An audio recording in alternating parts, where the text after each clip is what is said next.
مکہ فتح ہو چکا تھا۔ قریش کے تمام سرداروں نے حضرت مصطفیٰ صلی اللہ علیہ وسلم کے ہاتھوں پر بیعت کر لی تھی۔ ضدی، متکبر اور انتقام کے مارے اکرما نے جب یہ صورتحال دیکھی تو جدہ کے ساحل سے ایک کشتی میں سوار ہو کر یمن کی جانب بھاگ نکلا۔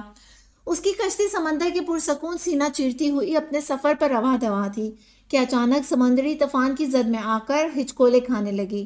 جب بے پناہ کوششوں کے بعد بھی صورتحال بہتر نہ ہوئی تو ملاحوں کو یقین ہو گیا کہ اب کشتی کو ڈوبنے سے کوئی نہیں بچا سکتا۔ انہوں نے مسافروں سے کہا کہ اب صرف اللہ ہی ہے جو اسے ڈوبنے سے بچا سکتا ہے، لہٰذا سب اللہ کی تسبیح پڑھو اور اس سے مدد طلب کرو۔